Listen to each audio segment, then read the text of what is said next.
Buenos días, soy Leonardo Guidi, analista financiero de Grupo Carey, hoy en versión congestionado, así que voy a tratar de ir un poco más lento para que se entienda bien. Y vamos a ver el resumen semanal correspondiente al viernes 13 de mayo de 2022. Bueno, estamos a puntitos nada más de llegar acá, que sería la zona del 20% de baja que separa lo que sería una corrección mayor de mercado, que es donde todavía estamos en este momento, y lo que históricamente se ha conocido como un mercado bajista. Y a ver, debo decir lo siguiente: si esto llega a darse, no sabemos obviamente qué va a pasar la próxima semana, ni la otra tampoco, pero está la posibilidad, por supuesto, dado lo que hemos visto en las últimas 2 semanas, está la posibilidad de que efectivamente durante las próximas semanas las acciones sigan cayendo y el índice Standard & Poor's, que es el que nos marca si estamos en un mercado alcista, bajista, en una corrección, porque es un índice bien construido y bien ponderado, entonces nos va a marcar si efectivamente estamos en una corrección de mercado, seguimos en la corrección, o si efectivamente hemos entrado en mercado bajista. Y si llega a ser así, teniendo en cuenta la historia de casi 100 años que tiene el Standard & Poor's, porque nació en 1926, debo decir que va a ser un tipo de mercado bajista totalmente nuevo, totalmente hijo de una nueva época, tal vez por la presencia de los algoritmos que operan a niveles de milisegundos, tal vez por una mayor presencia de inversores minoristas que invierten directamente a través de aplicaciones y bueno, no tienen muchos conocimientos financieros, siendo que tal vez en décadas anteriores los inversores minoristas recurrían más bien a fondos de inversión, a inversores institucionales que invertían de parte de ellos, digamos, de una manera un poco más prudente. Pero bueno, sea como sea, si llegamos a ver en las próximas semanas que efectivamente esto, que por ahora es corrección, se convierte en un mercado bajista, va a ser algo nuevo en la historia. O sea, voy a tener que actualizar mi manual de finanzas, tendré que actualizar las reglas de las correcciones, las reglas de los mercados bajistas, porque este comportamiento, si efectivamente esto que vemos ahora se convierte en un mercado bajista, nunca ocurrió en toda la historia. Por supuesto, los mercados son dinámicos, tal vez estamos ante un nuevo tipo de mercado bajista, veremos qué pasa en las próximas semanas, pero claramente esto no se corresponde en absoluto con lo que han sido los mercados bajistas de 2008, de 2000, de 1981, de 1973, como vamos a ver ahora a continuación, sino que se ajusta bastante bien a lo que son las correcciones de mercado. Ustedes se acuerdan que en el último informe yo había mostrado esta tabla que mostraba todas las correcciones que tuvo en su historia el índice Standard & Poor's de 1926 hasta la última que vimos fuerte, que fue la de 2018. Dejé afuera la del COVID porque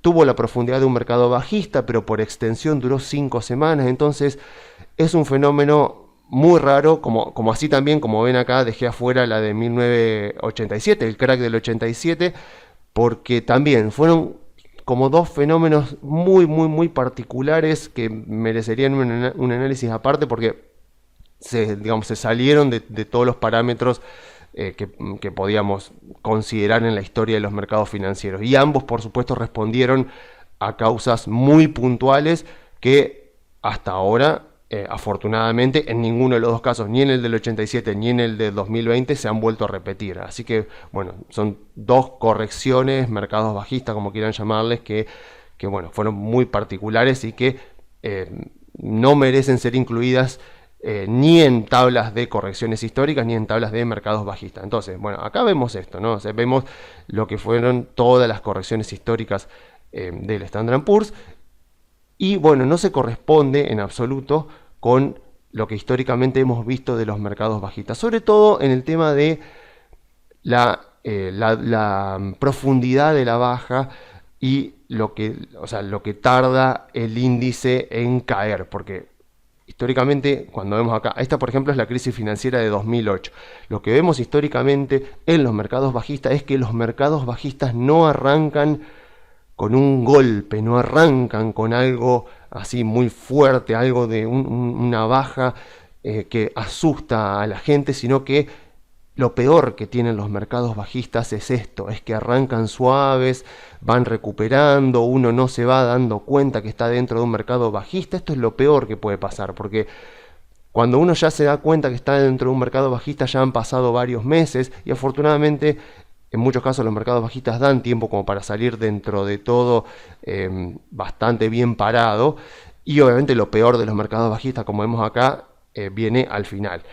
En el caso de la crisis financiera de 2008, cuando yo tomo el 66%, digamos el primer tercio de duración del mercado bajista, que en promedio suelen durar 1 año y medio, veo que la baja promedio mensual está por debajo del 2%, o sea, fueron bajas en promedio muy suaves, con algunos meses que habrán sido de más de 2%, pero otros meses con recuperaciones. Entonces vemos esto, ¿no? Vemos una ligera pendiente a la baja para después venir al desplome final.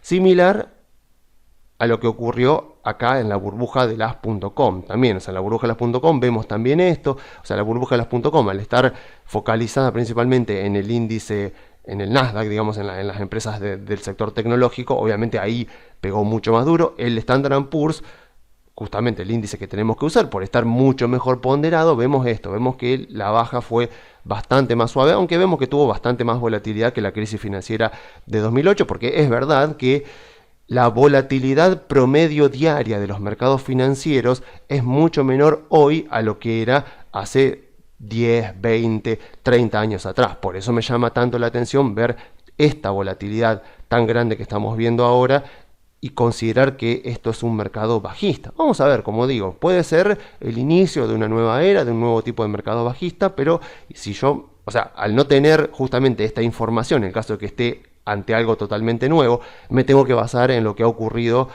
a lo largo de la historia como para tener un punto de referencia con el cual comparar lo que está sucediendo ahora. Eso me parecería lo más sensato. Entonces, en el caso de la burbuja de las.com, vemos esto, vemos que en marzo de 2000, que es cuando se considera que arranca con este máximo del Standard & Poor's, después vemos que casi que vuelve a recuperar el récord histórico, no llega y empieza a bajar con algunas bajas fuertes y recuperaciones. Este fue el 11 de septiembre de 2001, pero vemos también que justamente es un hecho puntual, obviamente un punto muy extremo, un hecho demasiado inusual. Vemos que el índice baja y después recupera totalmente el valor que tenía previo al 11 de septiembre. Y después vino acá el desplome final, más ligado a una ley que se llamaba Savage-Sox, que generó bastante incertidumbre con respecto a las empresas cotizantes, porque justamente era una ley que afectaba directamente la información que podían, o que mejor dicho, que estaban obligadas a publicar las empresas cotizantes en bolsas al mercado. Esto ocurrió porque justamente acá en 2001 ocurrió la quiebra de Enron, también la quiebra de WorldCom. Entonces es como que, claro, este mercado bajista destapó fraudes financieros que habían hecho varias compañías, sobre todo estas empresas Enron y WorldCom, que eran muy grandes. Entonces obviamente que el Congreso de Estados Unidos sancionó una ley para impedir que volviera a ocurrir otra Enron u otra WorldCom, y bueno, eso generó tal nivel de incertidumbre en los mercados que provocó este desplome final hasta septiembre de 2002, que es cuando ya arranca el mercado alcista, que luego termina en la crisis financiera de 2008, aunque el mercado bajista arranca en 2007. Similar lo que ocurre en 1980, cuando arranca el mercado bajista de 1980. Esto fue ocasionado cuando Paul Volcker, presidente de la Reserva Federal de Estados Unidos, subió la tasa de interés, creo que fue más o menos al 15-17%, era récord histórico, para poder bajar la inflación. Y de hecho la bajó, por supuesto, a la inflación, pero generó una recesión que a su vez generó un mercado bajista. Hay muchos que están haciendo como un paralelo de este momento de la historia con lo que está ocurriendo ahora, pero hay bastantes diferencias, y yo asimilo más lo que está ocurriendo ahora con algo que podría llegar a ser similar a lo que ocurrió en 1990, que ahora voy a explicar un poquito. Pero bueno, vemos la misma dinámica. Vemos acá en la burbuja de las.com las bajas diarias del índice promedio durante los 2 primeros tercios de la duración fueron de 1,2% promedio mensual. Vemos acá la de 1980, el mercado bajista de 1980. Vemos también una baja entre subas y bajas, los primeros 2 tercios, una baja promedio mensual de 1,39%. Promedio mensual. Y 1973, bueno, se acordarán toda la crisis del petróleo. Y también, este fue un mercado bajista bastante de libro, podríamos decir, porque siguió bien todas las reglas normales de los mercados bajistas, de 2 tercios de duración suavecita y 1 tercio final de desplome, de pánico absoluto. Y vemos lo mismo, ¿no? O sea que durante los 2 primeros tercios de duración del mercado bajista, la baja promedio mensual es 1,35. No me quise ir más allá porque ya tendría que ir al mercado bajista de finales de la década del 60, principios de los 70. Bueno, la verdad que ya sería irme demasiado atrás y creo que se entiende el punto de cómo son los mercados bajistas para diferenciar con esto, porque obviamente la pregunta es, si todos estos mercados bajistas arrancaron con bajas mensuales en promedio menores al 2%, ¿cuánto es lo que estamos viendo en este momento? Bueno, en este momento llevamos 4,3, casi 4 meses y medio, pongámosle, de corrección bajista. Más o menos estamos en un 16 y pico con la recuperación de hoy. Estamos en un 16,3% de baja acumulada, si contamos la recuperación de hoy. Lo cual nos daría más o menos que desde que arrancó esta corrección, esta baja, la baja promedio mensual de las acciones del Standard & Poor's fueron de casi un 4%. O sea, el doble de lo que solemos ver en mercados bajistas. O sea, estamos hablando de que en el caso de que este sea el primer mercado bajista luego de la crisis financiera de 2008, porque obviamente no contamos el COVID porque fue algo muy extremo, estaría saliéndose completamente de los parámetros, porque aparte fíjense también las bajas por ahí, lo que tarda. O sea, fíjense que la crisis financiera del 2008 fue terrible, más del 50% de baja del Standard & Poor's, pero miren que arranca en octubre de 2007 y en todos estos 2 tercios de duración, todos los primeros 2 tercios de duración de la crisis financiera del 2008, la baja fue 20,1. O sea que yo recién en este punto tenía 20% de baja acumulada y podría llegar a decir, bueno, efectivamente estamos en un mercado bajista. Después acá vino Lehman Brothers y se destruyó todo y se fue a más del 50% de baja desde el último récord histórico. Pero lo que más me importa aclarar justamente es esto, que normalmente no se llega tan rápido al 20% de baja. Cuando se llega tan rápido al 20% de baja a esta zona, es porque estamos hablando de una corrección de mercado, porque los mercados bajistas no suelen ser tan rápidos. Y eso lo vemos acá. Vemos acá justamente en las correcciones históricas del Standard & Poor's, todas las que frenaron bastante cerca del 20% de baja, porque bueno, psicológicamente, históricamente, se ha tenido al 20% de baja como la diferencia entre el mercado bajista y la corrección. Entonces vemos justamente en 2018, yo de hecho le encuentro bastantes similitudes para los que les gusta mirar gráficos y comparar gráficos. Ustedes ven acá que hubo como una baja fuerte al principio, después hubo una lateralización con recuperaciones y después viene como lo que podríamos llamar el desplome final. Y si yo me voy un poco al pasado, me voy efectivamente a la última corrección que tuvimos, que es esta de 2018, veo algo más ordenadito que lo que vemos ahora, pero también vemos esa baja inicial, una lateralización, en este caso tiene como 3 picos ascendentes y el desplome final. Y obviamente si le miramos, vemos lo de casi ahí un 19,9, o sea, al límite absoluto de lo que fue cerrar en un mercado bajista, porque literalmente si hubiera cerrado por debajo del 20%, bueno, obviamente que no ocurrió, así que no tiene sentido especular. Pero bueno, yo veo esto, ¿no? Una primera baja fuerte, una lateralización con recuperaciones y después un desplome final similar a lo que estamos viendo ahora. No quiere decir, por supuesto, que la historia va a volver a repetirse ni nada por el estilo, pero seguramente alguien tal vez se haya preguntado qué pasaba con el Nasdaq acá en 2018, o sea, qué pasó con el Nasdaq, porque ahora el Nasdaq por supuesto ya cayó más de un 20%. ¿Qué pasó con el Nasdaq en aquel momento? ¿Cayó más de un 20%? La respuesta es sí, el Nasdaq cayó 23%, pero aún así, como el Nasdaq no es un índice representativo del mercado porque está sesgado a los sectores de crecimiento, como el tecnológico, como el de consumo discrecional, como el de telecomunicaciones, bueno, no es un índice que debo utilizar para este tipo de análisis, porque es un índice que está sesgado. Es como si yo le dijera en este momento, no, miren, o sea, supónganse que la semana que viene, no sé, esto cae y efectivamente el Standard & Poor's rompe y cierra por debajo del 20%.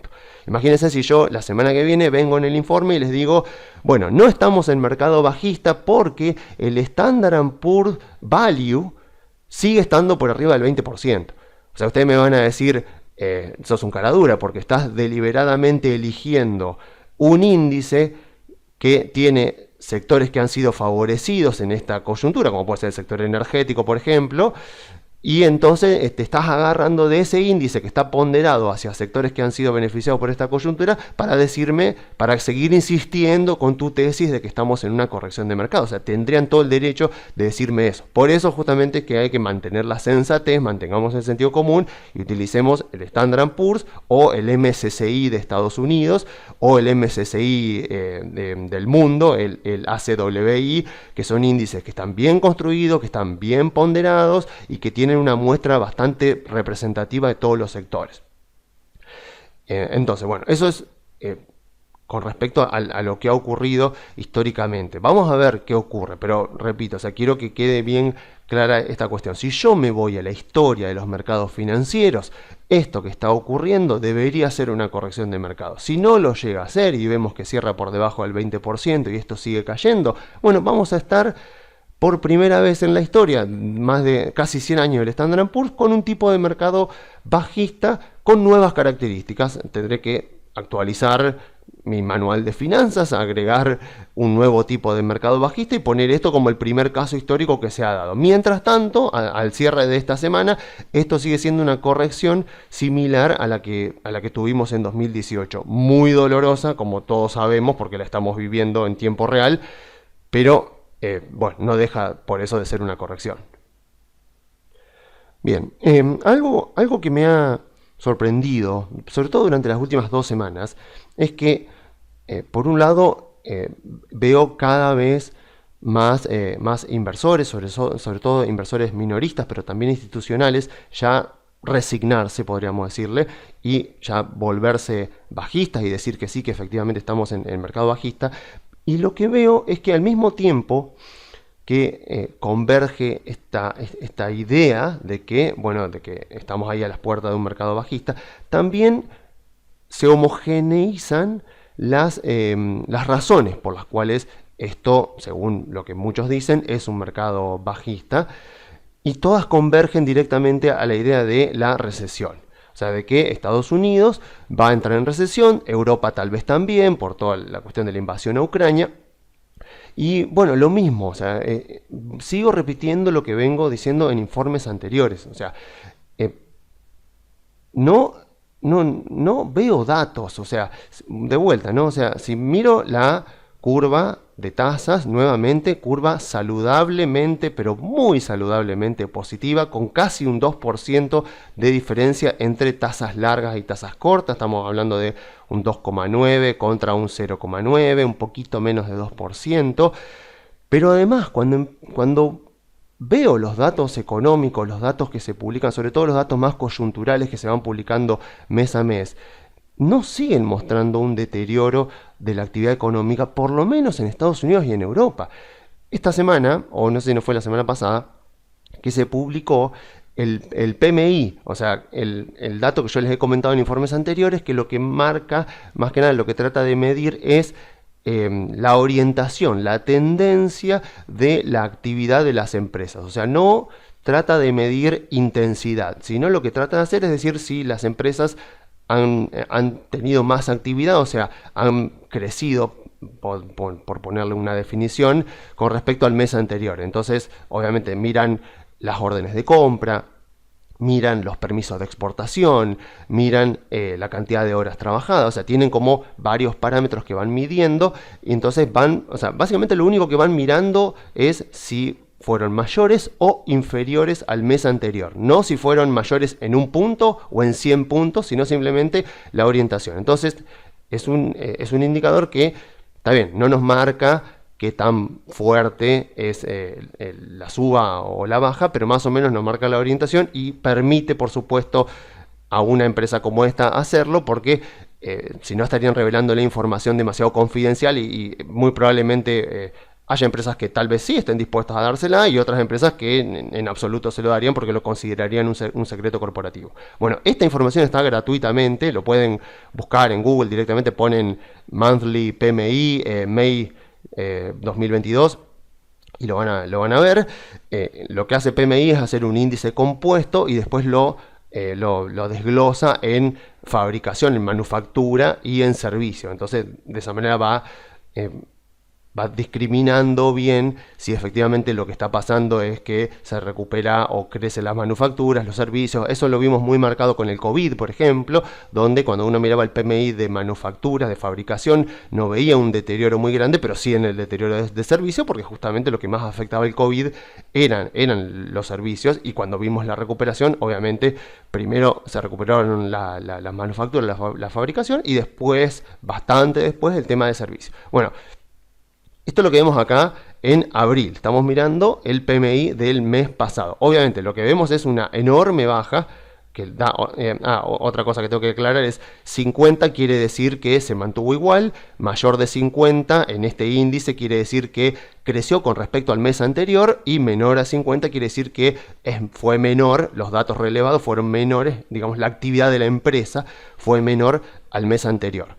Entonces, lo que tiene bueno este índice es eso, es que justamente nos muestra bastante bien la coyuntura, nos permite, digamos, ver el termómetro de cómo está en el mes a mes la actividad económica de los países más importantes del mundo. Y lo que vemos justamente es que como China, con motivo de sus rebrotes de COVID, directamente volvió a hacer aislamiento absoluto en ciudades tan importantes como Shanghái, por ejemplo, tuvo un deterioro de la actividad económica con respecto a marzo enorme. Fíjese que en marzo de 2022 el PMI le había dado arriba de 50, o sea que había crecido con respecto a febrero.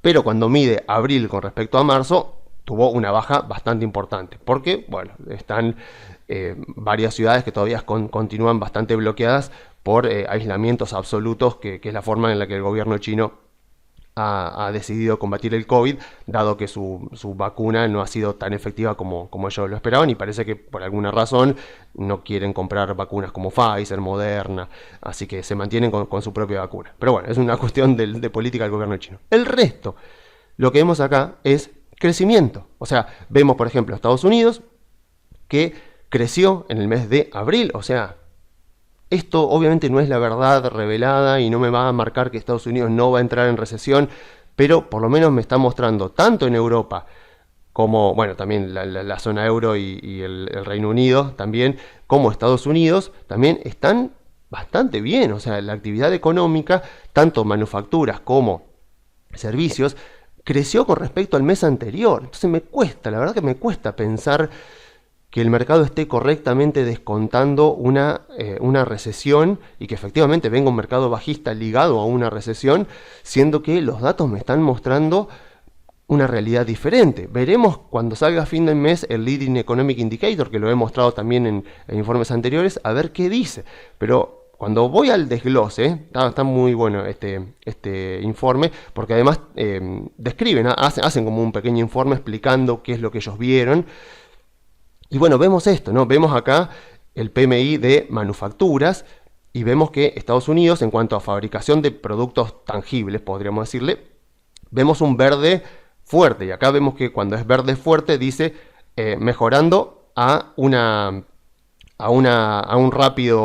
tasa rápida, o sea, está mejorando a una buena velocidad. Verde clarito, mejorando, pero ya a una tasa más moderada. En 50 está neutro, igual que el mes anterior, y ya en naranja y naranja más oscuro quiere decir que está deteriorándose a un ritmo, a un rápido ritmo. Bueno, vemos que Estados Unidos, verde fuerte, o sea, manufacturas crecieron fuerte según este índice, y vemos a Europa todo en verde. O sea, está la invasión a Ucrania, es verdad, afecta el precio de la energía, afecta el precio de los commodities, pero veo Europa todo en verde, algunos más verde que otros, pero vemos bastante bien, incluso el Reino Unido verde fuerte. Vamos al tema de servicios. Acá servicios, Estados Unidos verde, pero ya verde clarito. Y esto ahí podría llegar a ser algún punto a tener en cuenta, porque el 80% de la estructura económica de Estados Unidos, como vimos en anteriores informes, está basada en servicios. Pero aún así siguen creciendo, están creciendo fuerte. Diferente es el caso de Europa, donde vemos que los servicios están creciendo mucho más fuerte y bastante más, de manera más homogénea que por ejemplo en Estados Unidos. Pero bueno, vemos acá el índice global que da también verde clarito, porque al ser un índice ponderado es obvio que es difícil que tenga un color verde fuerte. Y acá está el índice compuesto. Acá está el índice donde junta el índice de manufactura y el índice de servicios. Y bueno, volvemos a ver lo mismo. Estados Unidos acá en verde clarito y Europa también en verde. O sea, lo único que van a ver rojo fuerte o naranja fuerte es China, con justas razones, porque deliberadamente ellos cerraron la economía de ciudades recontra importantes. Así que es normal. Entonces, de vuelta, sí, China va a afectar al comercio mundial, China va a afectar a la actividad económica mundial, sí. Ahora, ¿está afectando a Estados Unidos y a Europa lo que está pasando en China hasta el punto de que yo las veo deteriorarse a ambas economías, tanto en servicios y en manufacturas? La respuesta es no. Bueno, y aún así, a ver, voy a ponerme un poco en abogado del diablo. Vamos a decir, bueno, a ver, pero vamos a suponer que a pesar de la curva de tasas que sigue teniendo pendiente positiva, a pesar de datos del PMI que siguen dando crecimiento para Estados Unidos, vamos a suponer que viene una recesión, que de alguna manera está escondida por acá el deterioro, está escondido el deterioro de la actividad económica de Estados Unidos y tal vez de Europa también. No sé, veremos el mes que viene, cuando se publica el PMI de mayo, a ver qué pasó durante este mes, a ver si las economías mejoraron con respecto a abril o no. Pero vamos a suponer que efectivamente cuando sale el dato del PMI de Estados Unidos, del crecimiento económico de Estados Unidos, da recesión, da que efectivamente se contrajo la actividad económica de Estados Unidos. O sea, en estas condiciones, ¿qué es lo que yo debería esperar? ¿Cómo debería yo esperar que reaccione el mercado o qué creería yo que pase?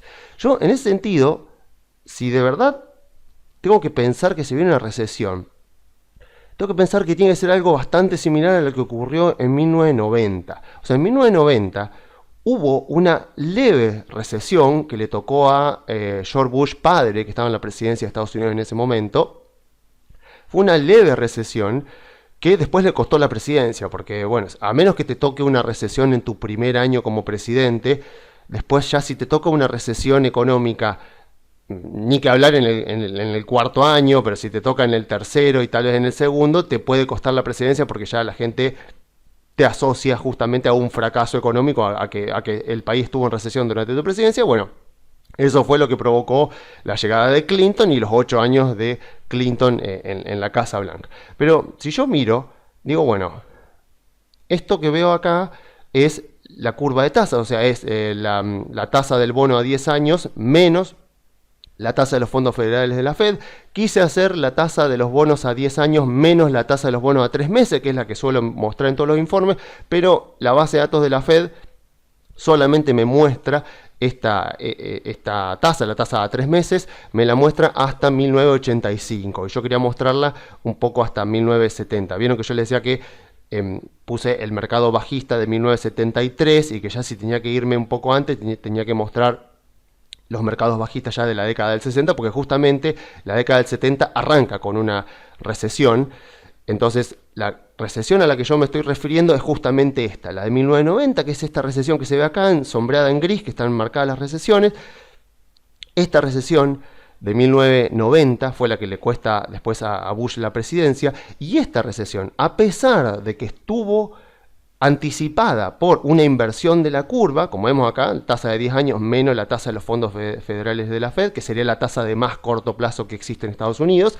Vemos que se invierte la curva antes y después viene esa pequeña recesión, pero esta recesión, como fue muy leve, no provocó un mercado bajista. Si lo vemos acá, esa recesión está por acá, 1990, provocó una fuerte corrección de mercado que duró casi 3 meses, desde julio a octubre, 2,8 meses, y fue otra vez 19,9. O sea, estuvieron los que operaban en aquel momento, yo era muy chico, y bueno, tuvieron 19,9, estuvieron al borde del mercado bajista, que ahí hubiera tenido mucho más sentido, porque efectivamente el país después de eso entró efectivamente en recesión, pero como vemos acá por la extensión de la liñita, vemos que fue una recesión bastante suave, y no se generó un mercado bajista. Lo que sí se generó fue inversión de la curva, que es lo que no tenemos ahora.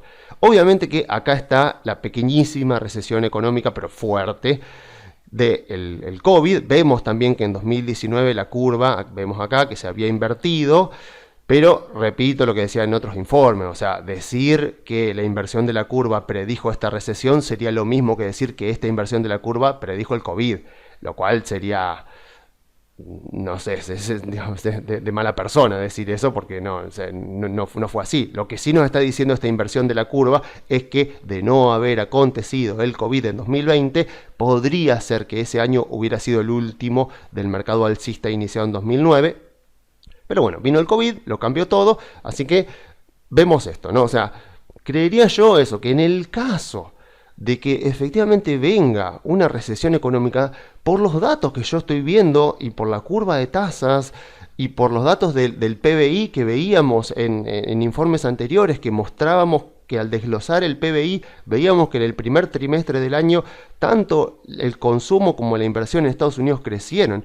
Entonces, si aún así viene una recesión, debería ser una recesión muy leve y tal vez, no sé, tal vez o no genere un mercado bajista y hayamos visto el final, el piso esta semana, o si viene un mercado bajista, además de tener características únicas, como ya hemos dicho, tal vez debería ser leve, tal vez, no sé, no debería caer el índice Standard & Poor's hasta un 30%, tal vez caería un poco más y después se recuperaría. Pero lo que más me hace ruido, por supuesto, como podrán ver en este gráfico, lo que más me hace ruido es que se está anticipando una recesión sin inversión de la curva previa. Estamos acá, o sea, abril de 2022, estamos acá, y ahora, como lo vimos acá hace un ratito, acá en la curva, esto es al cierre del día de ayer, tenemos un 2%, estamos más o menos por acá, más o menos ahí a estos niveles, al 2% por ahí, de diferencia entre la tasa del bono a 10 años y la tasa de más corto plazo, que en este caso yo usé la de los fondos federales de la Fed. Entonces vemos acá que incluso en esta leve recesión la curva se invirtió. Vemos acá que la curva se invierte en 1998 y que después se recupera, después se vuelve a invertir y viene la burbuja.com y lo que fue la recesión del 2001. Vemos acá también esto, vemos en cada una de las recesiones cómo la curva se fue invirtiendo antes de que ocurriera la recesión, y no es algo que veo acá. O sea, mi conclusión es, yo he visto inversiones de la curva como esta que no fueron secundadas de una recesión un año después o el mismo año que ocurre la inversión de la curva. He visto inversiones de la curva sin recesión. Lo que no veo en este gráfico, y me estoy yendo a la década de los 60, lo que no veo en este gráfico es recesiones sin inversión de la curva previa.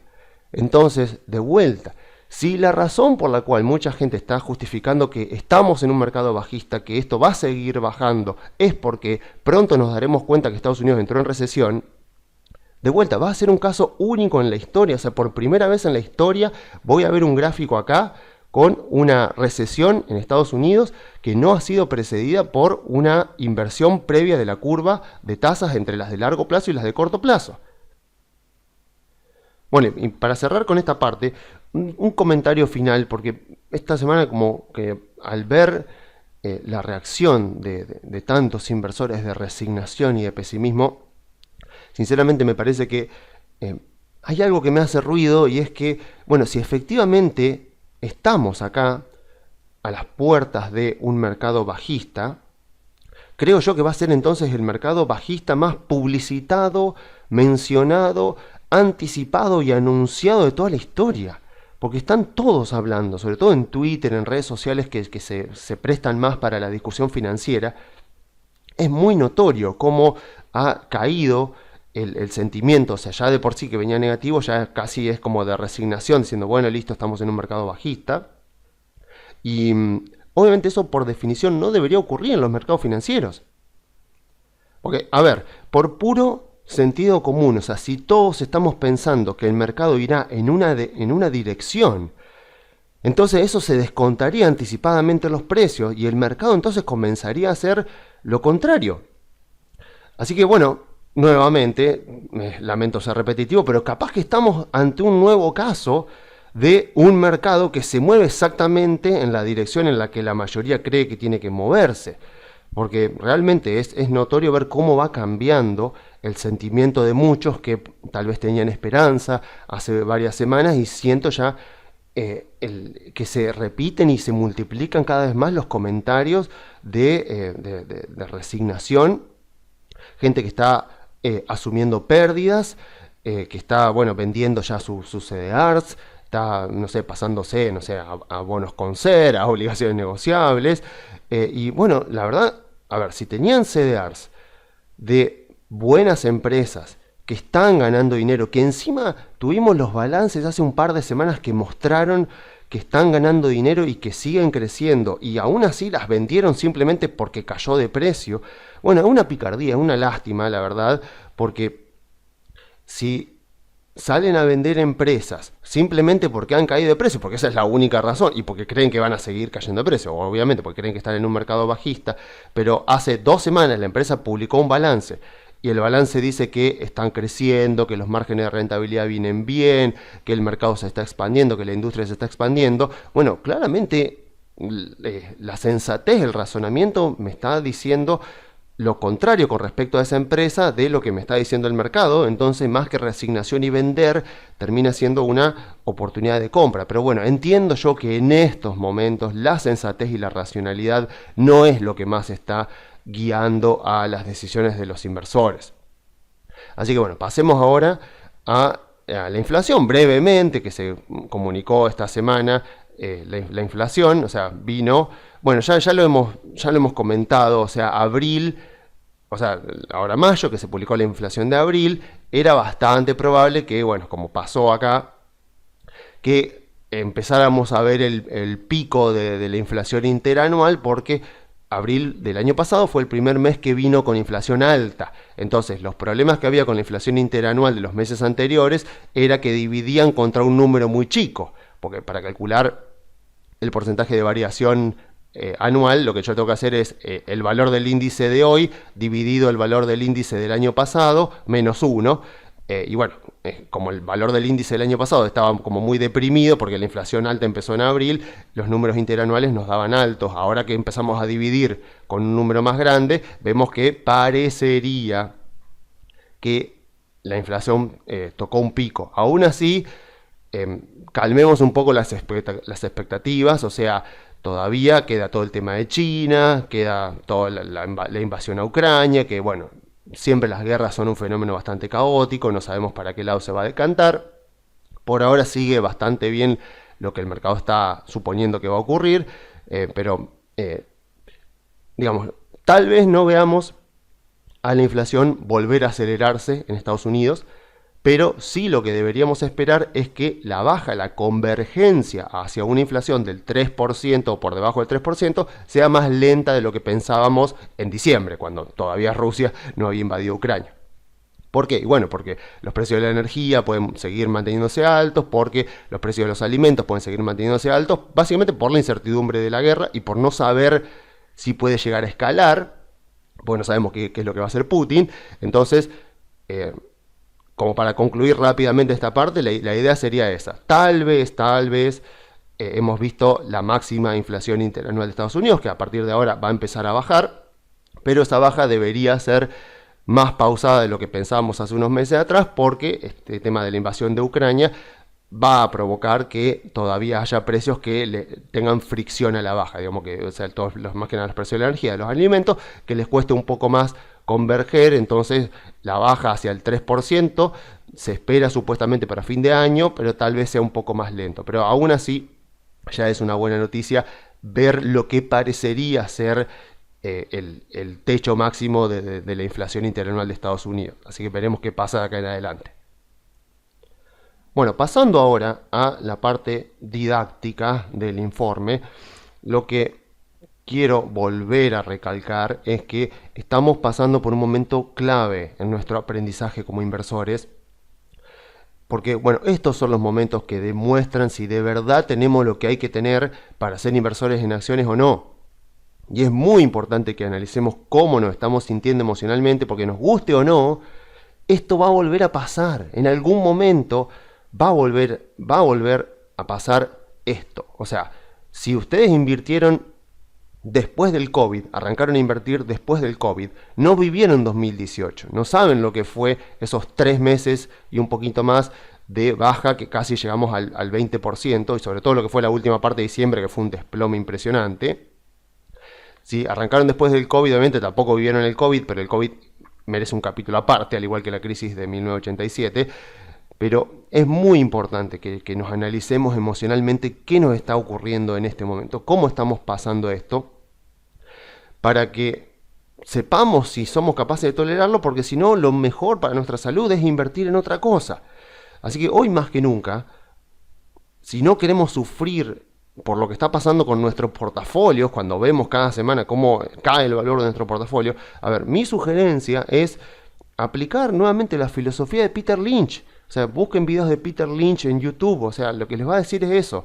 Dice, los mercados suben y bajan. O sea, no está bueno que el mercado sea muy volátil cada día. Pero las volatilidades como estos contextos, si esto termina siendo efectivamente una corrección, y nos vamos a dar cuenta que esto fue una corrección dentro de varios meses, no nos vamos a dar cuenta la semana que viene, pero si esto efectivamente termina siendo una corrección, las oportunidades que nos dio este escenario fueron impresionantes. Piensen lo que veíamos hace unos minutos con lo que fue la baja de 2018. El que aprovechó esa baja de 2018 para comprar, 2019, que ya de por sí fue un gran año para el mercado, el que aprovechó la baja de 2018, la corrección de 2018 para comprar, tuvo rendimientos muy superiores a los del índice, que ya de por sí fueron de 31% en 2019. Así que eso es lo que pasa cuando entendemos en qué estamos invertidos, cuáles son las empresas que tenemos en nuestro portafolio, y por sobre todas las cosas no salimos desesperados a vender y movidos por el miedo cada vez que ocurre un episodio de incertidumbre como estos, porque sabemos que estamos invertidos en buenas empresas que a la larga van a obtener buenos resultados, que tienen un buen mercado, que tienen un rendimiento sobre el capital que está muy por encima del costo del capital. Bueno, lo mismo que decimos siempre en estos informes. Así que si quieren mantenerse tranquilos en este tipo de escenario que ocurrió ahora, va a volver a ocurrir, no sé cuándo, pero forma parte del movimiento normal de los mercados, lo que más nos importa, lo que más tenemos que hacer es saber qué tenemos y cuánto vale lo que tenemos. Así que, a modo de ejemplo, vamos a ver la evaluación de Google para entender la empresa, para entender la evaluación del mercado y para ver si está cara o si está barata. Y obviamente esto no es recomendación de compra, pero yo sé que no me van a hacer caso y más de uno va a salir el lunes a querer comprar Google porque yo lo dije. Bueno, bajo su propio riesgo. Esto es un informe didáctico, no es recomendación de nada. Así que lo que vamos a hacer es... Bueno, lo que voy a hacer yo es tomar este Excel, que ahora voy a tratar de explicarlo, para ver la evaluación que hace Damodaran. La evaluación de Damodaran, si la quieren buscar, Damodaran tiene a mi juicio uno de los mejores canales de YouTube, que se llama como él, Ashwath Damodaran. Tiene menos de 500.000 de suscriptores. Es una vergüenza que no tenga más suscriptores Damodaran. Pero bueno, en febrero Damodaran hizo una reevaluación de las compañías y él puso acá los Excel de las compañías para bajarlo. Yo me bajé el de Google, pueden bajar el de cualquiera de ellas. A veces da error porque la página de Damodaran, no sé por qué, a veces da medio error, pero bueno, o sea, si yo tuviera que decir, si alguien me preguntara quién es para vos el mejor evaluador de empresas del mundo, sin lugar a duda es Damodaran, y no solo por sus habilidades, que son tremendas, sino además por la persona que es una persona súper generosa.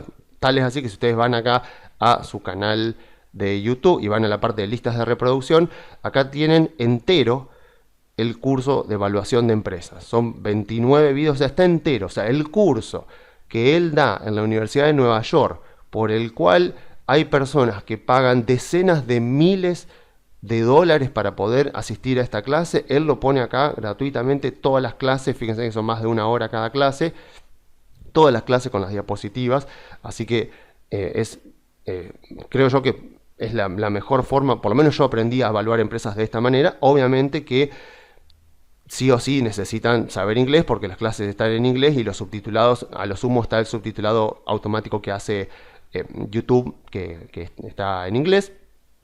Así que súper recomendadísimo. Y bueno, si quieren aprender, ustedes me dicen, bueno, pero a ver, en castellano, ¿qué hay en castellano? ¿Puedo tener algún tipo de material en castellano? Sí, está este libro, que es el único libro de Damodaran que está traducido al castellano, que se llama El pequeño libro de la valoración de empresas, cómo valorar una compañía, elegir una acción y obtener ganancia, de Damodaran. Es el único libro de él que se ha traducido, o sea, no es el mejor libro que tiene, es un compendio bastante resumido de otro libro que tiene él, que tiene 1000 páginas, este tiene 200 páginas.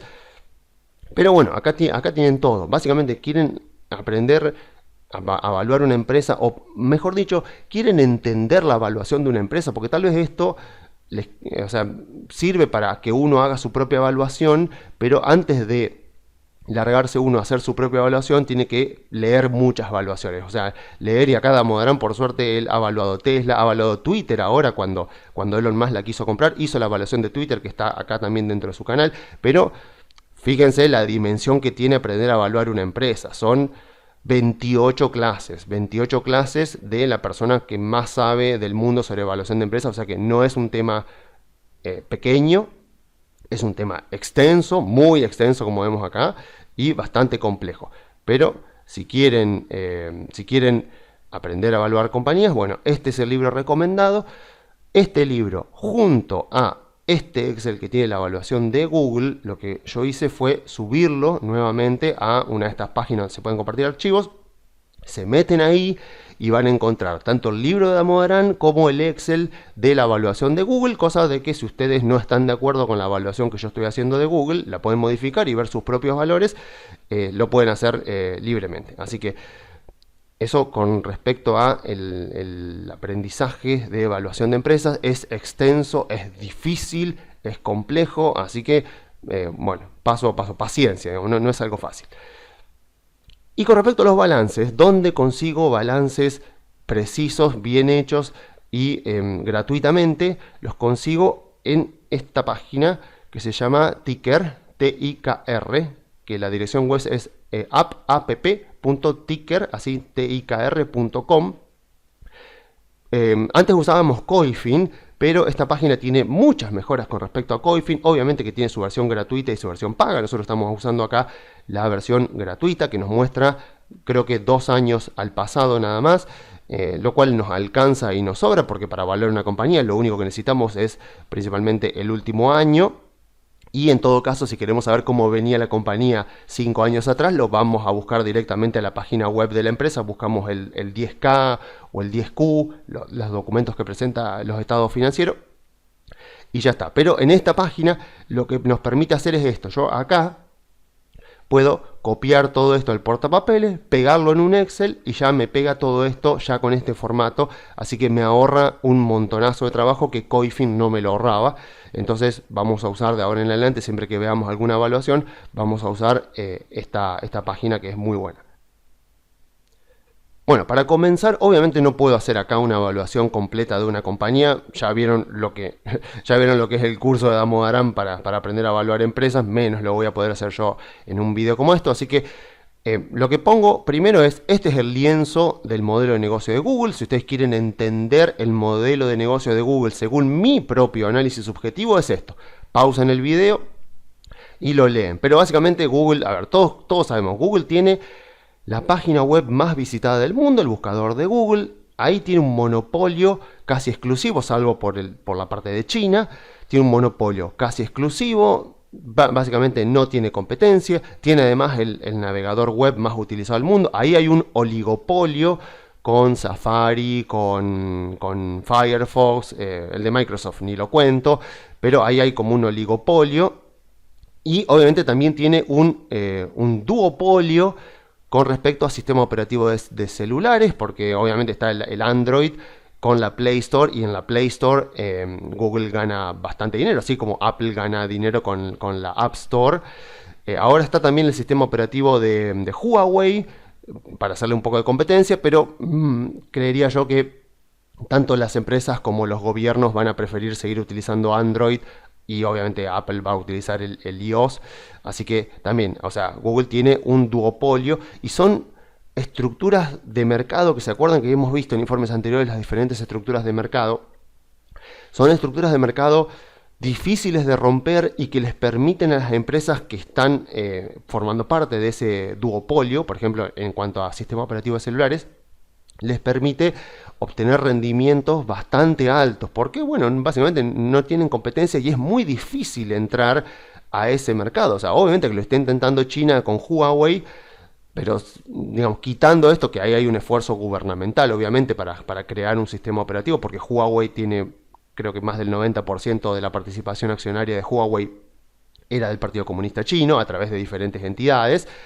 Entonces ahí hay un esfuerzo propio del gobierno, pero digamos, si una empresa privada, no sé, Microsoft, quisiera hacer un sistema operativo para celulares, de hecho ya lo hizo y no le funcionó. Entonces es como que en este tipo de empresas, en este tipo de industrias, es como que se establece un monopolio o un duopolio, como en este caso, y después de ahí ya es muy difícil de romper, porque ya la industria se estructura de esta manera, y las empresas que realizan aplicaciones y los programadores que realizan aplicaciones para celulares ya lo hacen para esas compañías. Entonces digamos que ahí tiene una ventaja competitiva fuerte, ni que hablar con la del buscador de google.com, o sea, ahí no tiene competencia de nada. Después, bueno, por supuesto están todos los servicios de mensajería, de mail, etcétera, etcétera, y los servicios en la nube, donde Google también es un competidor bastante fuerte. Y después, bueno, está todo el tema de autos autónomos y todas esas, pero son negocios mucho más incipientes. El fuerte de Google, el fuerte de Google es el buscador, es Android y es YouTube, que es la red social más grande de videos del mundo. Recordemos que los ingresos de YouTube en este momento superan a los de Netflix. O sea, es gigante YouTube y está muy bien armado el algoritmo de YouTube. Los incentivos, a veces los creadores de contenido se quejan un poco del algoritmo, pero lo cierto es que volvemos a lo mismo. Si un creador de contenido se va de YouTube, bueno, a lo sumo se va a Twitch, que Twitch es de Amazon, pero es como que hasta el momento Twitch no ha logrado traccionar tanta gente desde YouTube hacia Twitch, y por el contrario, YouTube de a poquito ha ido incorporando herramientas innovadoras que ha tenido Twitch. O sea, ¿qué quiero decir con esto? Estoy ante una gran empresa. Estoy ante una empresa que tiene varios negocios en los cuales es líder o está ahí en un duopolio, por ejemplo con Apple, con el tema de los sistemas operativos para celulares. Y tiene ventajas competitivas, tiene barreras de entrada muy fuertes. Imagínense, ¿quién le hace competencia a Google en la publicidad online? Bueno, le hace Facebook, pero con su ecosistema de aplicaciones, no de manera directa. O sea, lo hace con su propio ecosistema de aplicaciones. Entonces, las ventajas competitivas que tiene Google son muy fuertes. Ha hecho un gran trabajo con YouTube. El crecimiento que ha tenido YouTube muestra que han hecho un gran trabajo para fomentar la creación de contenido, para evitar los problemas de copyright.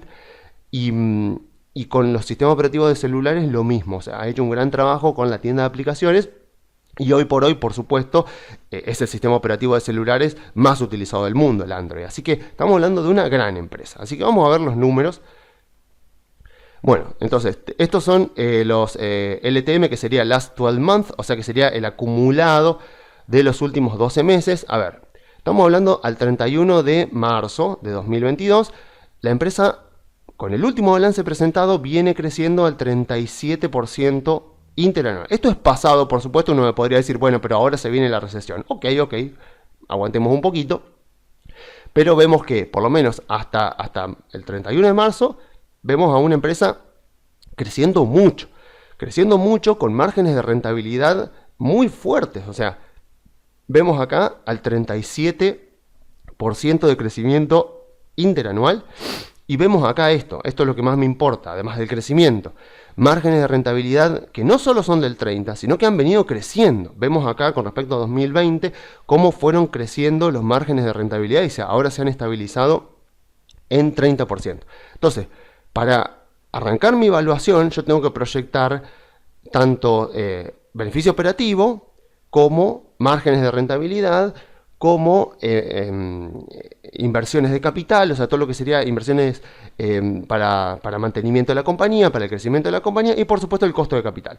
Entonces, yo lo que hice fue tomar esta evaluación que hizo Damodaran en febrero y la actualicé. Entonces, bueno, cuando te pide Damodaran acá te pide que pongas el ingreso, los revenues, o sea, los ingresos de este año contra los ingresos del año anterior. Entonces, si ustedes se fijan acá, 270.334, entonces le puse 270.334, después te pide, estos serían los de un año para atrás, que también lo saco ahí de la misma página, el EBIT, o sea, el resultado operativo, 82.371, entonces vemos acá 82.371, bueno, etcétera, ¿no? O sea, después lo miran con detenimiento. Entonces lo que más me importa acá, bueno, obviamente que pide tasa libre de riesgo, que yo la puse por acá, yo la puse al 3%, que es más o menos la tasa libre de riesgo que tenemos en este momento. Me da un costo inicial de capital de 8,25. Si no saben lo que es el costo de capital, es algo sumamente importante al valor de una empresa. Véanlo ahí en el libro de Damodaran, que le dedica toda una sesión bastante importante.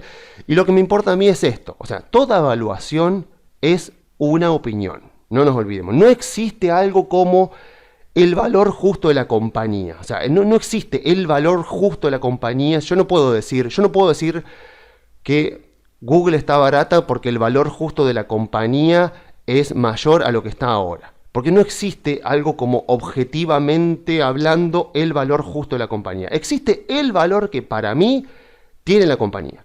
Alguno de ustedes se baja este Excel, dice, para mí Google no va a crecer tanto como vos decís. Para mí va a crecer menos y los márgenes de rentabilidad van a ser menores.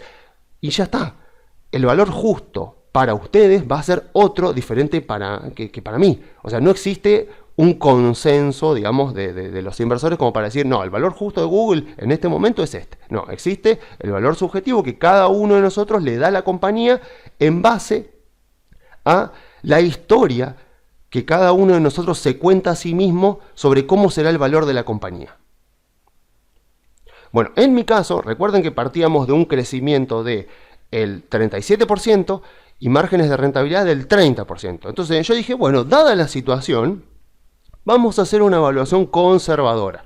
Vamos a agarrar y a decir, bueno, vamos a suponer que en vez de crecer al 37, lo que dice acá Damodaran es qué crecimiento vas a tener en el año 1 y qué margen de rentabilidad vas a tener en el año 1. Y después te dice qué vas a tener del año 2 al 5 y lo mismo con el EBIT, qué vas a tener del 2 al 5. Y después lo que dice Damodaran es convergencia. Bueno, ¿a qué número va a converger al año 10, que sería como el año de la perpetuidad?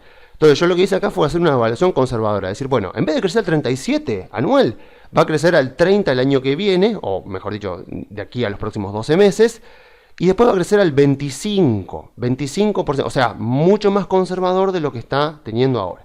Y ese margen de rentabilidad que tiene del 30, yo voy a suponer que va a caer, porque sí, porque va a haber un crecimiento económico más bajo en Estados Unidos, entonces voy a suponer que va a caer, y después acá Damodaran me hace poner a qué margen de rentabilidad converge la empresa en el largo plazo. Obviamente que ahí te conviene más poner el crecimiento, el margen de rentabilidad de la industria. O sea, de que la empresa, de a poquito, al hacerse cada vez más grande, no va a poder crecer, no va a poder mantener las economías de escala que tal vez tiene en este momento.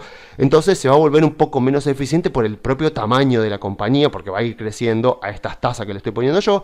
Entonces lo que te dice Damodaran es, sé conservador, o sea, cuanto más te expandís en el tiempo, sé conservador, o sea, trata de ir con el margen de rentabilidad lo más cercano posible al promedio de la industria. Entonces yo le puse 15%. Obviamente, hoy un margen de rentabilidad del 15% para Google nos parece ultra conservador, pero yo estoy planteando esto como para el año 10. Entonces yo estoy planteando un escenario bastante más conservador de lo que estamos viendo en este momento. Entonces si uno se pasa acá a esta pestaña, entonces acá Damodaran, esto lo hace solo el Excel de Damodaran. Arrancamos con el revenue del año 0, que sería este revenue que vemos ahora. Y acá dice, bueno, va a crecer 30% acá, después 25, 25, 25, 25 y va a llegar hasta el 3. ¿Por qué 3%? Porque se toma más o menos un crecimiento del planeta en su conjunto. O sea, nunca acá en el año terminal tenemos que poner más del crecimiento que el planeta tiene. Incluso yo acá podría poner un 2,5 como para ser un poquito más conservador. Pero ¿qué pasa? Si yo acá llego a poner 4%, que la empresa va a crecer al 4% a perpetuidad, lo que va a pasar es que como la empresa crece más de lo que crece el planeta en su conjunto, en algún momento, como esto es a perpetuidad, en algún momento la empresa va a ser más grande que todo el planeta. Entonces, es ridículo, ¿no? Entonces, a lo sumo, lo que tendría que decir es, en este crecimiento que es a perpetuidad, como muy optimista, la empresa va a crecer lo que crece el planeta en su conjunto. Por eso hay un 3% acá. Y lo mismo vemos acá. Los márgenes de rentabilidad, arrancamos con 32 y pico, que es lo que vemos ahora, y después vemos 25, 21, y esto va convergiendo al 15, o sea, va convergiendo a lo largo de 5 años. Yo podría hacer que converja más lento, y eso me va a mejorar el valor de la compañía, y va a converger al 15. ¿Qué valor me da de las acciones? Recordemos que las acciones de Google en este momento están cotizando más o menos 2.300 por ahí, casi $3.000. O sea, para mí, y esta es mi opinión, y esto no es recomendación de compra, aunque sé que no me van a hacer caso, Google está muy subvaluada, muy subvaluada. Según esto acá, 28% subvaluada. Pero claro, este sería como un escenario base. Yo podría decir, bueno, vamos a suponer, como dice acá, años de convergencia. Yo puedo suponer acá que va a converger en años diferentes, o vamos a suponer que en vez de arrancar en el 25, va a arrancar en el 28, vamos a suponer acá cambiando un parámetro, o que, por ejemplo, acá en el año 2 no va a crecer un 28, sino, o sea, recordemos que está creciendo al 37. Yo puedo suponer acá que va a crecer al 33. Y que a partir del año 2 al 5 va a crecer acá al 30, por ejemplo. Entonces puedo hacer como un escenario así un poco más optimista. Entonces puedo venir acá y el valor de la acción con un escenario más optimista se me va a 3.600. Entonces acá ya estoy hablando de que creo que la empresa está subvaluada un 60%. Entonces, ¿qué es lo que me importa de esto? Por lo pronto que sepan que está este material de Damodaran, que lo pueden usar y que por más que yo sea conservador, o sea, en este contexto, incluso ante el enfrentamiento posible de un mercado bajista, yo miro, digo, ok, yo tengo Google en mi portafolio. ¿Qué es lo que tengo que hacer para no desesperarme? Bueno, venía a ver la compañía. Venía a ver qué es lo que tenés en el portafolio para ver si te asustás, vale la pena asustarte o no vale la pena asustarte. Incluso acá, yo por cuestión de tiempo no lo voy a hacer, pues ya va más de 1 hora de video. Lo que podría hacer es plantear, decir, bueno, a ver, ¿cuál es el escenario que equivale al precio que Google tiene hoy? O sea, agarro el precio que Google tiene hoy y trato de modificar estos parámetros para que me dé un valor similar al de Google hoy. Y después analizar obviamente si me parece algo razonable, si me parece algo realista. Lo que vimos recién es que incluso siendo conservador a esto que estamos viendo acá, que es Google hasta el primer trimestre de este año, Google hoy está muy ineficiente. O sea, el mercado está tratando a Google de manera totalmente injusta y con que apenas se mantenga un poco Google, o sea, que sea afectada, por ejemplo, por la situación actual, que no sé de qué manera va a ser afectada Google por la situación actual, pero bueno, que sea afectada, que caiga el crecimiento, que caiga el margen de rentabilidad por alguna razón que yo no sé de Google. Bueno, incluso aún así tengo que bajar mucho el crecimiento de Google y los márgenes de rentabilidad como para justificar el valor que tiene Google hoy. Entonces, siendo sensatos, haciendo una evaluación acá como la que hace Damodaran obviamente fue mucho más conservador cuando hizo la evaluación, y obviamente él hizo la evaluación cuando todavía no estaba presentado el último balance, el de marzo. Incluso a Damodaran le daba que estaba a 2.600, que incluso hoy así sería algo, una leve subvaluación. Pero lo que justamente quiero enfatizar y que lo venimos diciendo es la implementación de lo que suelo decir en los informes, ¿no? De decir, bueno, ¿qué tengo que hacer yo para no desesperarme? Y si esto llega a ser un mercado bajista o no, ¿qué tengo que hacer para no desesperarme? Bueno, saber qué tengo y por qué lo tengo, o sea, y cuánto vale lo que tengo. Ok, por ejemplo, tengo Google en el portafolio. ¿Vale la pena que me desespere? ¿Vale la pena que me preocupe? ¿Tengo que salir a vender Google ya a estos precios? Bueno, voy y miro, arranco mirando el modelo de negocio de Google, digo, a ver, el navegador, ¿está sufriendo alguna amenaza? El buscador de google.com está sufriendo alguna amenaza. El sistema operativo, los ingresos de la App Store, los servicios de la nube, ¿están dejando de crecer los servicios de la nube? Bueno, me voy al 10Q, al documento del estado trimestral, y reviso ahí. Entonces miro y digo, bueno, no parece que el negocio de Google se esté deteriorando. Entonces, bueno, miremos los números. Vamos y miramos los números. Digo, bueno, la verdad que la empresa viene muy bien, viene creciendo mucho, viene con márgenes de rentabilidad del 30%, que son muy altos.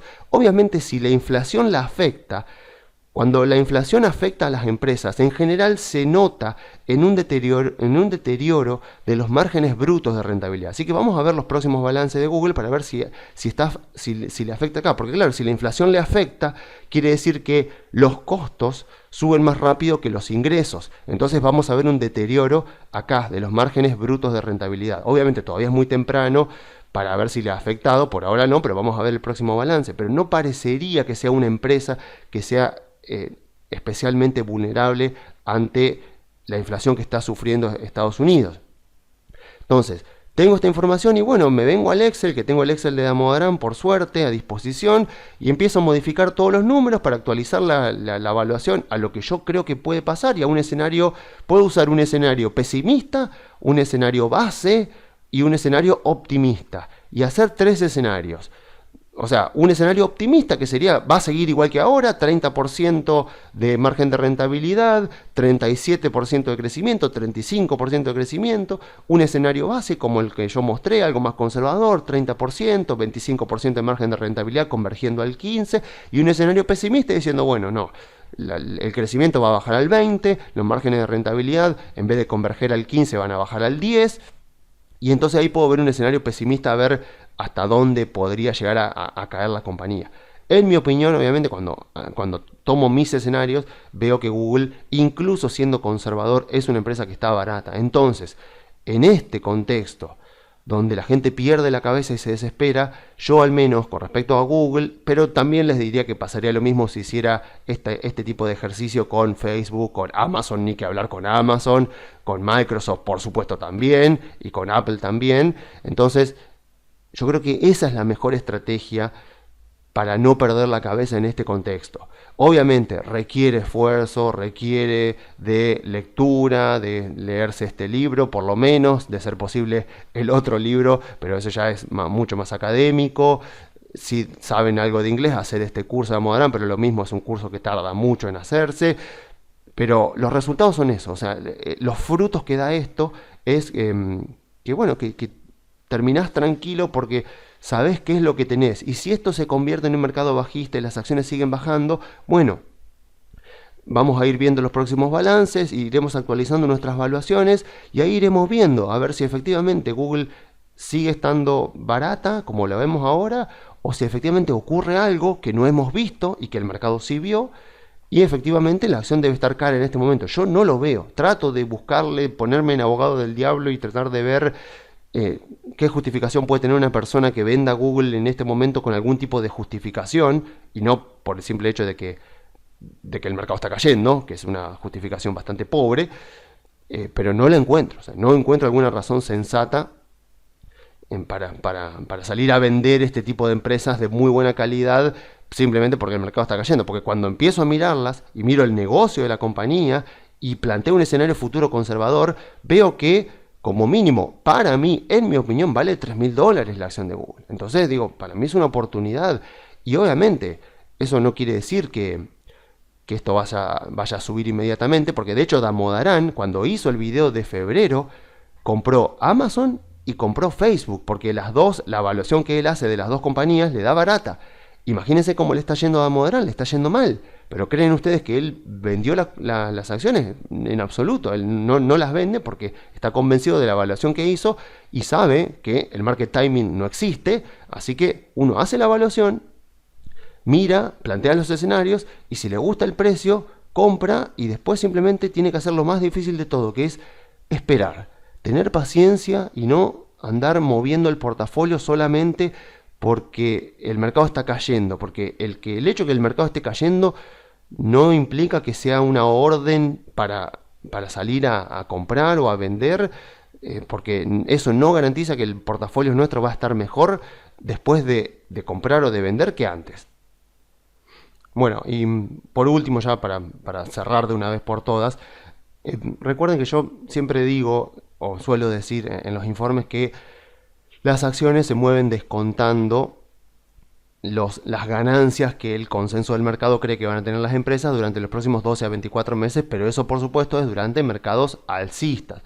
Durante correcciones, y más que nada durante mercados bajistas, que es donde estamos ahora, en una corrección bastante fuerte, lo que ocurre es, que ya lo he explicado, no me acuerdo en qué informe, pero lo he explicado varias veces, lo que ocurre en estos contextos de correcciones, y más aún en mercados bajistas, es que el mercado se torna muy miope. Cuando el mercado era alcista en 2021, las estimaciones de ganancia de las empresas que se hacían se podían hacer perfectamente a 12 meses porque había certidumbre, había un panorama que permitía hacer estimaciones de ganancias de las empresas y avisorar un futuro con bastante más certidumbre. Entonces, ahora no, o sea, ahora en el contexto que estamos nosotros, el miedo, las emociones, hace que la mirada, la expectativa de los inversores sea muy miope, está muy puesta en el corto plazo. Y obviamente como consecuencia del miedo y del pesimismo que se va apoderando de cada uno de nosotros más temprano o más tarde. Y bueno, hasta el punto de que obviamente o sea, en este contexto, en este momento, hay gente que tal vez es incapaz de imaginar que los fundamentos actuales de las empresas estén mostrando una realidad futura que tiene muchas más probabilidades de ser mejor que los que descuentan sus precios. O sea, yo analizo Google y veo que es mucho más probable, en este momento, el escenario más probable para Google, creo yo, es que los resultados de su próximo balance vengan mejor a lo que está descontado en el precio. Entonces, pero obviamente en este contexto, donde lo que prima es el pesimismo y el miedo, tal vez no haya muchos inversores, sobre todo inversores minoristas, incluso inversores institucionales también, que estén considerando la idea de el escenario que estén descontando las acciones en este momento. ¿No será demasiado malo para ser verdad? Tal vez estamos exagerando demasiado. Bueno, eso claramente, sobre todo durante las últimas 2 semanas, cada vez es compartido por menos gente, porque el pesimismo cada vez está dominando más y propagándose y contagiándose cada vez más por parte de todos los inversores. Así que, a ver, nos cueste o no aceptarlo, lo cierto es que para los que invertimos en empresas y sabemos exactamente qué compramos, esta situación es una gran oportunidad para obtener en el futuro grandes rendimientos que superen el Standard & Poor's y asumiendo un bajo riesgo de perder dinero. Claro, yo hablar en este momento de que esto es una gran oportunidad de compra, parezco loco, o sea, parezco totalmente ido de la realidad. Uno puede mirar el gráfico de las últimas 2 semanas y hacer zoom acá y decirme, ¿qué estás viendo? ¿Cómo estás viendo una oportunidad de compra o estás viendo un rebote acá? Si esto es claramente un mercado bajista que ya está iniciándose ya desde hace tiempo y se está consolidando. Bueno, para las personas que, o sea, obviamente, primero que esto no es un mercado bajista, todavía es una corrección, así que veremos qué pasa, pero aún así, para las personas que invierten en empresas y que saben exactamente qué es lo que están comprando y al precio que lo están comprando y cuánto puede valer lo que están comprando según un escenario conservador a futuro y ni que hablar con un escenario optimista, bueno, esto es una gran oportunidad de compra que genera algo raro en los mercados financieros y es que podemos ser capaces de invertir con mucha probabilidad de ganarle en rendimiento al índice durante los próximos 12 meses y con poco riesgo de perder dinero. Porque obviamente, ¿qué es lo que nos dicen los libros de finanzas? Que si yo quiero mayor rendimiento, voy a tener que asumir un mayor riesgo. O sea, si yo le quiero ganar al Standard & Poor's en rendimiento anual, lo que tengo que hacer es invertir en instrumentos que tengan una volatilidad mayor a la que tiene el Standard & Poor's, porque si quiero más rendimiento necesariamente tengo que pagar un precio asumiendo más volatilidad, un mayor riesgo. Pero en contextos como este, donde el mercado está totalmente deprimido y me está tirando por la cabeza acciones de empresas de muy buena calidad a muy bajo precio, tengo esa ventaja en estos momentos tan raros del mercado, donde la irracionalidad es lo que más domina, de decir, che, tengo la posibilidad de comprar estas empresas, que incluso en escenarios conservadores, incluso considerando que, aunque los datos no me marcan que Estados Unidos está por entrar en recesión, vamos a suponer que puede venir una recesión leve. ¿Cómo podría ser afectada Google, Microsoft, no sé, Facebook, por supuesto, Apple, Amazon? ¿Cómo podrían ser afectados? Van a ser muy afectados por la inflación. O sea, incluso en escenarios ligeramente negativos, creo que lo que está descontado en este momento en los precios de las acciones es demasiado malo para la realidad de estas compañías. Entonces hay mucho margen para que la realidad futura de los próximos trimestres sea mucho mejor a lo que esté descontado en este momento en los precios. Entonces tenemos esa posibilidad de decir, puedo comprar, puedo invertir en este contexto.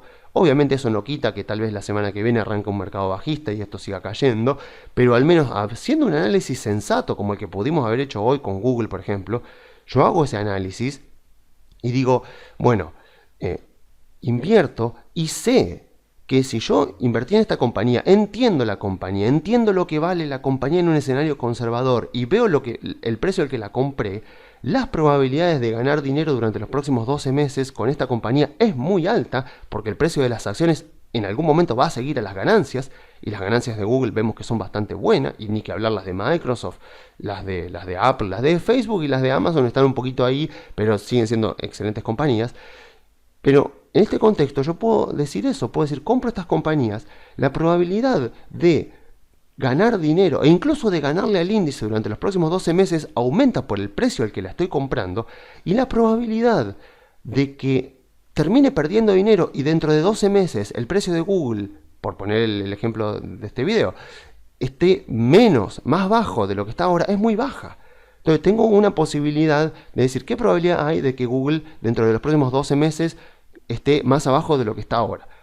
Y la verdad, teniendo en cuenta la compañía, habiendo analizado la compañía, creo que es muy baja. ¿Y qué probabilidad hay de que se recupere y que la compañía no sea tan afectada por la inflación, no sea tan afectada por una potencial recesión de Estados Unidos? Bueno, creo que es alta. Entonces, estamos en ese contexto raro del mercado que nos da esas posibilidades, pero por supuesto nos da esas posibilidades porque alrededor nuestro no hay gente pensando racionalmente o haciendo análisis de empresas, sino que está dejándose llevar por el sentimiento de manada, podríamos decir, por la emocionalidad, por el sesgo de continuidad, de creer que lo que ha sucedido durante los últimos meses es lo que va a seguir sucediendo, y bueno, y nos están vendiendo muy baratas acciones de empresas de muy buena calidad. Bueno, y ahora sí, ya para cerrar de una vez por todas, un último comentario, y a ver, para redondear, lo que más quiero enfatizar, que quede bien claro, es que obviamente cada uno es libre de elegir el lado del mercado en el que quiere estar, pero es de sentido común decir que no se obtienen rendimientos superiores al promedio haciendo las mismas cosas que hace el promedio de los inversores. Pero de la misma manera, para no morirnos de un infarto queriendo hacer lo contrario de lo que hace la mayoría, lo más importante que tenemos que hacer es conocer las empresas en las que invertimos, saber cuál es su modelo de negocio, sobre todo cuáles son sus ventajas competitivas, cómo es su industria, qué estructura tiene la industria, si la industria está creciendo, obviamente cuáles son sus escenarios más favorables, los menos desfavorables, y obviamente realizarle así una evaluación que una vez que ya la hicimos una vez, después es solo cuestión de actualizar los datos. O sea, el trabajo fuerte está la primera vez, después ya está, ya una vez que ya está hecho, es cuestión de copiar y pegar los datos nuevos y ver cómo nos da el valor. Y afortunadamente, repito, Damodaran nos brinda de las tecnológicas todos los balances ya hechos por él, y simplemente cambiamos los números, y obviamente tampoco andemos a ciegas, veamos bien cuáles son los números que pone él, como para entender un poco, pero una vez que le hacemos una evaluación ya tenemos certeza por lo menos de si efectivamente la empresa está cotizando a precios por debajo del valor que cada uno de nosotros creen que tiene, porque no nos olvidemos que cada evaluación es siempre una opinión nuestra. Entonces, luego de eso, simplemente es cuestión de armar un portafolio diversificado, que ya lo hemos visto acá en informes anteriores, en un informe que yo hice que dura como 1 hora y media sobre Argentina, sobre cómo armar un portafolio de acciones argentinas. Fue más o menos por la época de las elecciones del año pasado. Y por último, tener paciencia, porque esto es lo más difícil de todo el proceso de invertir en acciones. Esto es lo más difícil, porque desafortunadamente yo no sé qué pasa, pero tenemos como un sesgo psicológico que nos hace sentir que cuando el mercado baja, tenemos la obligación de mover el portafolio, de comprar algo, de vender algo, porque entonces, de lo contrario, creemos que vamos a estar siendo como personas pasivas que simplemente miran cómo cae el valor del portafolio cada semana. O sea, claro, nos sentimos que pasa una semana, pasan 2 semanas, pasan 3 semanas y el mercado cae. Y yo digo, bueno, ¿y qué hago? Yo estoy acá pasivo mirando, estoy dejando que el mercado me coma el rendimiento de mis inversiones, que destruya el valor de mis inversiones. Entonces, ¿qué es lo que siento que tengo que hacer? Hacer algo. No sé, o vender todo, o vender las tecnológicas para comprar las petroleras, por ejemplo. O sea, no importa que ya estoy tarde, ya estoy vendiendo tarde y comprando tarde, pero no importa, vendo las tecnológicas, compro las petroleras y bueno, y así otras cosas que deben haberse hecho. Obviamente no hay ninguna prueba que muestre que, o sea, si hemos comprado buenas empresas, estaremos mejor durante una corrección bajista si hacemos movimiento en el portafolio que si nos quedamos quietos. Así que a ver, si ya hemos hecho bien toda la parte más difícil del proceso de armado del portafolio, que es justamente mirar sectores, mirar industrias, mirar empresas, decidir bien en el contexto en el que estamos qué es lo que más nos conviene. Entonces, mi sugerencia es, si tenemos buenas compañías, si creemos que son buenas empresas y que tienen buena ventaja competitiva, no arruinemos todo ese trabajo actuando de manera emocional cuando el mercado entra en corrección, porque obviamente vamos a estar arruinando el trabajo que hicimos durante mucho tiempo, sino que también obviamente vamos a estar poniendo en peligro el logro de nuestros objetivos de inversión y de rendimiento de nuestras inversiones, porque cada uno de nosotros cuando arranca a invertir tiene idea de cuál es el rendimiento que quiere obtener con sus inversiones, va calculando más o menos un promedio que quiere obtener con sus inversiones, y obviamente, o sea, ese es un promedio. Yo digo, bueno, compro estas compañías, armo este portafolio diversificado, tengo un cierto nivel de riesgo que es el que me permite dormir tranquilo, entonces tengo que tratar de mantener ese nivel de riesgo con una pretensión de rendimiento que sea sensata, pero de golpe, viste, o sea, no sé, empecé a invertir en septiembre, octubre del año pasado, de golpe, ¡prac!, me viene esta corrección. Veníamos bien, meses de suba con alguna corrección chiquitita, de repente viene esto. Entonces, ¿qué pasa con esto? O sea, si la persona, o sea, hizo todo el trabajo correcto, analizó las compañías, las entiende, las conoce bien todo, y de repente viene esto y ya no aguanta más y quiere vender todo, bueno, no solo que obviamente ya a esta altura ya está haciendo los movimientos bastante tarde, porque supónganse eso, que está vendiendo las tecnológicas para comprar empresas petroleras. Bueno, el petróleo ya subió, o sea, ya está bastante descontado en el precio. Las empresas petroleras ya subieron también, entonces como que estás entrando tarde y estás saliendo tarde de tecnológicas también, en el caso de que quieras hacer trading. Obviamente, si vos crees que es un mercado bajista que va a durar el resto del año, suponés obviamente que está saliendo temprano. Pero ¿qué es lo que pasa? Si después esto no termina siendo un mercado bajista o termina siendo un mercado bajista leve y empieza a subir todo, bueno, eso pone absolutamente en peligro el logro de tus objetivos de inversión, porque ya vas a tener que volver a comprar a precios más elevados y generalmente las recuperaciones suelen ser rápidas, por lo menos en las primeras 2 semanas.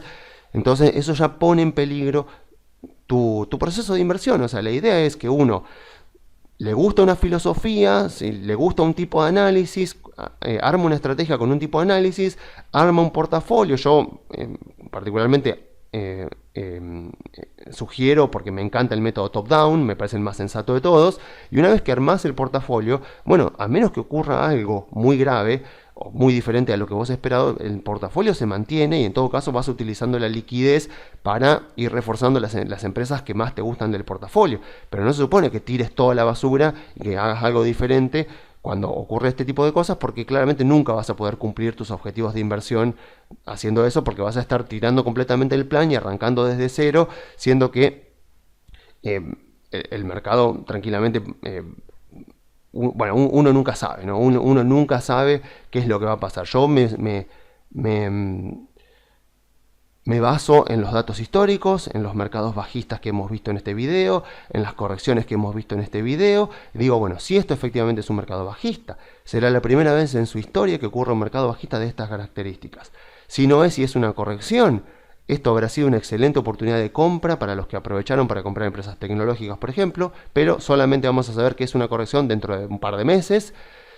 Pero lo que sí es cierto es que si una persona tenía un plan de inversión, tenía un portafolio y directamente lo tiró completamente y invirtió, por ejemplo, en empresas de otros sectores o en bonos o en obligaciones negociables, por ejemplo, lo cierto es que esa no es una forma sostenible de invertir y de generar riqueza a largo plazo. O sea, tirar el plan de inversión cuando viene una corrección fuerte de mercado, y repito, van a volver a ocurrir este tipo de correcciones y va a volver a ocurrir algún día, tal vez ahora, tal vez el año que viene, tal vez el otro, un mercado bajista, algún día va a ocurrir.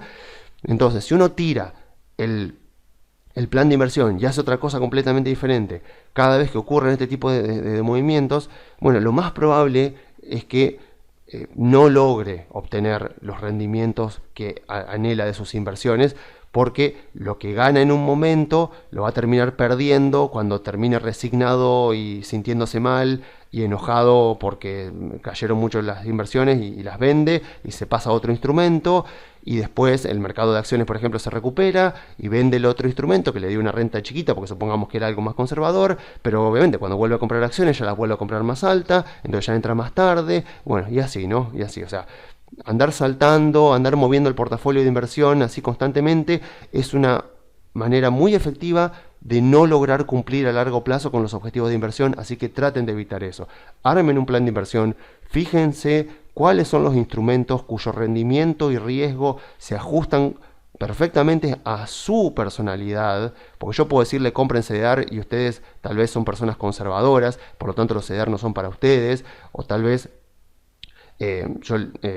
tengan que hacer un gasto importante ahora en unos meses, por lo tanto, por más que les guste los CDR, tampoco son un instrumento para ustedes porque tienen una necesidad puntual.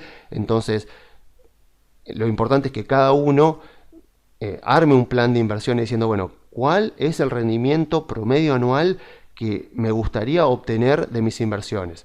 ¿Qué riesgo estoy dispuesto a tolerar por este rendimiento que quiero conseguir? Obviamente que ahí tiene que haber compatibilidad. No puedo decir quiero 50% de rendimiento anual sin riesgo, porque eso se llaman pirámides y son estafas, básicamente. Entonces, cuando yo logro sincronizar y armonizar el rendimiento pretendido con el riesgo que quiero asumir, después, obviamente, también tengo que tener en cuenta el periodo de tiempo. ¿Cuánto tiempo puedo dejar yo el dinero en mi cuenta sin tocarlo? Porque si una persona me dice yo necesito todos los meses hacer retiros, y bueno, te tengo que comprar una letra de descuento, te tengo que comprar una letra a corto plazo, porque tenés que hacer retiros todos los meses y tenés necesidad de corto plazo.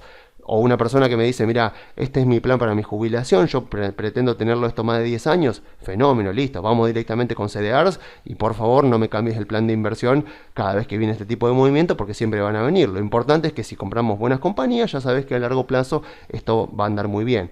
Y así, hay que armonizar esas tres cosas: rendimiento pretendido, riesgo que estoy dispuesto a asumir y horizonte temporal y ¿cuándo tendría yo necesidad de hacer algún retiro? Cuando yo logro responder esas tres preguntas, ahí ya puedo empezar a preguntarme, bueno, ¿cuáles son los instrumentos que tengo disponibles con estas necesidades mías?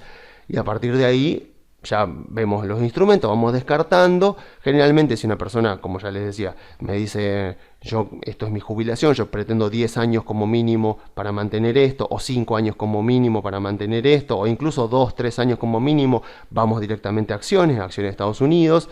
Seguramente me van a pedir un rendimiento en dólares porque estamos en Argentina, así que vamos directamente con CDR. Acciones argentinas las descartamos por este momento. Y bueno, obviamente que si pretendés algo a largo plazo no vas a hacer retiros, entonces ahí armamos un portafolio de inversión. Y a partir de ahí ya llega lo puntual de, bueno, vamos a ver qué sectores invertimos, cómo está Estados Unidos hoy, por cómo está el mundo hoy, en qué industrias invertimos y eventualmente en qué empresa. Y ahí queda armado el portafolio de inversión. O sea, es todo un proceso, a mí me gusta decir que es un proceso de selección, de descarte, es un proceso de eliminación, esa es la palabra que estaba buscando, es un proceso de eliminación. Yo voy eliminando diferentes alternativas para quedarme exactamente con los instrumentos y puntualmente con la composición que termina teniendo el portafolio, que por supuesto tiene que adecuarse a todas estas necesidades. Así que ese es el mecanismo que creo yo, con todo lo que vimos en este video, para que sea esto un mercado bajista o no, que uno no pierda la cabeza, no salga a vender todo lo que tiene y que se mantenga tranquilo, porque lo más importante es eso, que no nos afecte la salud el ver este tipo de movimientos, y de esa manera sí yo creo que vamos a poder decir que tenemos lo que hay que tener para invertir en acciones y para disfrutar de los rendimientos que a largo plazo brindan las acciones, sobre todo si compramos buenas acciones de buenas empresas y a muy buenos precios como los que estamos viendo ahora. Así que bueno, yo me despido dejándoles las vías de comunicación. Se pueden comunicar por la página web grupocarey.com.ar o enviando un mail a contacto@grupocarey.com.ar.